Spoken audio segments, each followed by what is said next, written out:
bu devletin sınırları içinde ve dışında yaşayan tüm insanları aynı haklara sahip, aynı fırsatlara sahip, birinci sınıf birey olarak kamunun tüm imkanlarını aynı ölçüde kullanabilen vatandaşlar olarak gördük.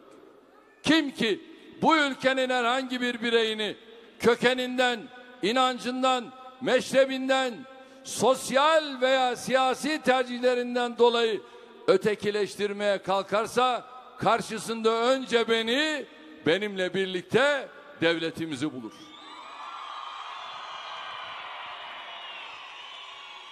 Biz ömrümüzü işte bu tür ayrımcılıklarla mücadeleye adadık. Türkiye'yi demokraside, insan haklarında, özgürlüklerde, ekonomik refah konusunda geldiği yerin gerisine götürmeye yönelik hiçbir niyete, hiçbir girişime en küçük bir müsamahımız yoktur. Olmayacaktır. Milletimizin tamamının hakkını ve hukukunu korumak için işte bu demokrasi düşmanlarıyla, özgürlük düşmanlarıyla sonuna kadar mücadele etmekte kararlıyız. Hem kendimiz hem de Türk, Kürt, Arap, Türkmen, Acem tüm kardeşlerimiz bölgemizde kurulan asrın tezgahını bozmak üzere harekete geçtik.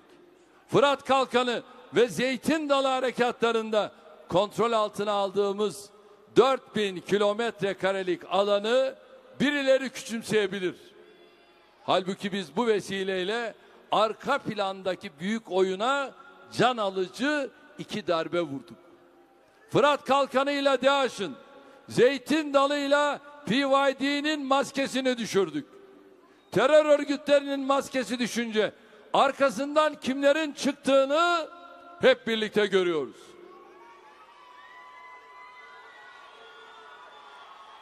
Çeyrek asırdır terörle mücadele bahanesiyle dünyanın altını üstüne getirenlerin aslında terör örgütlerinin bizatihi kurucuları, hamileri, hatta yöneticileri olduğunu cümle aleme ifşa ettik.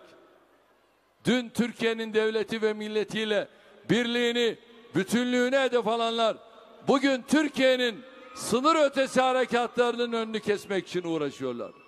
Yani kısacası oyunu tersine çevirdik.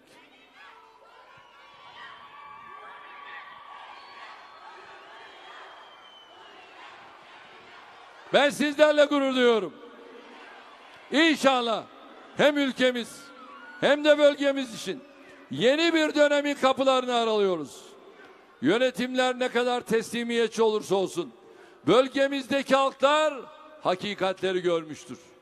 Bugün geleceğimize dünden daha ümit var bir şekilde bakıyoruz. İnşallah yarın ümitlerimizin hayata geçişine şahitlik edeceğiz. Kardeşlerim, AK Parti'nin en önemli özelliklerinden biri de demokrasi ve kalkınma mücadelesini birlikte veriyor olmasıdır. Ülkemizin önünde siyasi ve diplomatik olarak hangi zorluklar olursa olsun kalkınma hedeflerimizden asla vazgeçmedik, asla geri kalmadık. Geçtiğimiz 15 yılda Türkiye'yi 3,5 kat büyütme başarısını işte bu sayede gösterdik. Van'da diğer 80 vilayetimizle birlikte bu gelişmeden, bu büyümeden payına düşeni almıştır. Eğitimde 8.758 derslik inşa ettik. Çocuklarımızın okula gidebilmeleri için ailelerine 431 trilyon destek verdik.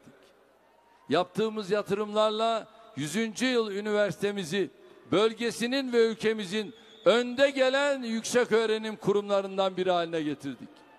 Üniversite eğitimi için şehrimize gelen öğrencilerimizin barınması amacıyla 7500 yatak kapasiteli yurtları hizmete açtık. 800 yatak kapasiteli yeni yurtları da 2 yıl içinde hizmete açıyoruz.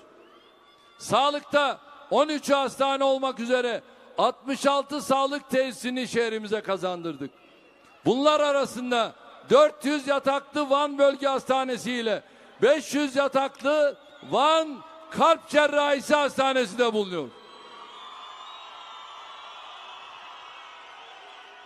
inşası süren 18 sağlık tesisi arasında da 450 yataklı fizik tedavi ve psikiyatri hastaneleri bulunuyor. TOKİ vasıtasıyla değerli kardeşlerim Van'a 25.000 konut kamu binaları, okullar, sosyal tesisler, camiler, ticaret merkezleri yaparak adeta şehrimizi yeni baştan inşa ettik.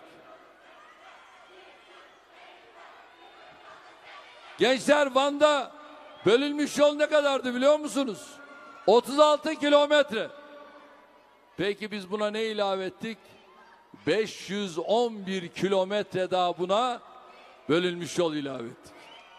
Tatvan ve Van iskeleleriyle bağlantı yollarını yeniliyoruz.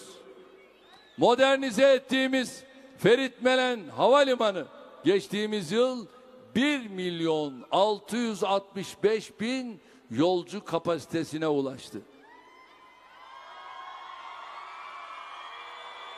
Hizmete aldığımız 3 baraj ve 2 gölete ilave olarak 4 barajın ve 1 göletin inşası da sürüyor. Sulama projeleriyle 337.000 dekar araziye bereket kattık. Van şehir merkeziyle Gürpınar, Edremit, Gevaş ilçelerimizin içme suyu sıkıntılarını çözdük. Şimdi de Erciş ilçe merkeziyle TOKİ konutlarına, ayrıca Kocapınar ve Çelebibağ beldelerimize kaliteli içme suyu getiriyoruz. İnşallah bu hizmetleri önümüzdeki dönemde daha da ileriye taşıyacak, Van'ı daha da kalkındıracağız. Biz demokrasiye elbette saygılıyız. Ama devletin ve milletin imkanlarının terör örgütüne peşkeş çekilmesine de göz yumamayız. Bunun için sizlere hizmet etmek yerine bölücü terör örgütünün kulu kölesi haline gelmiş olan belediye başkanlarını görevlerinden alıp yerlerine kaymakamlarımızı, valilerimizi görevlendirdik. Doğru mu? Gördüğüm kadarıyla görevlendirdiğimiz arkadaşlarımız diğerlerinden çok daha maharetli, çok daha projeci, çok daha vizyoner belediye başkanları çıktı.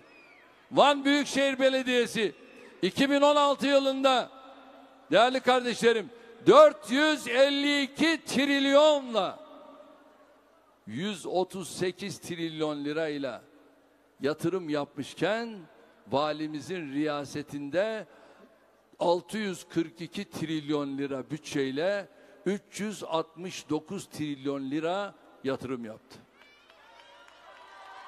Geçtiğimiz yıl yapılan asfalt toplamı 1000 kilometreyi bularak önceki yılın 2 katına çıktı.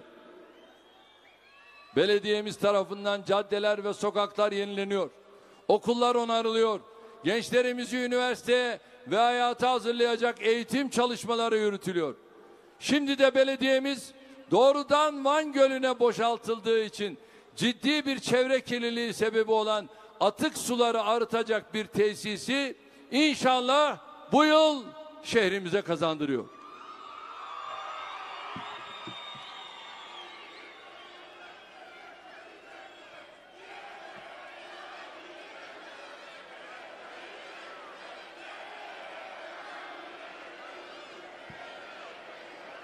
Aynı şekilde katı atıklarında işlenerek enerjiye dönüştürülmesine imkan sağlayacak bir proje bu yıl Van'da hayata geçirilecek. Van'a yakışır bir şehir meydanı kurmak için kamulaştırma dahil tüm hazırlıklar devam ediyor. Bu konuyla ilgili Bakanlar Kurulu kararı geçtiğimiz ay alındı. Hatta kamuya ait binaların yıkımına şimdiden başlandı. Proje tamamlandığında Van inşallah şanına yakışır bir meydana kavuşmuş olacak.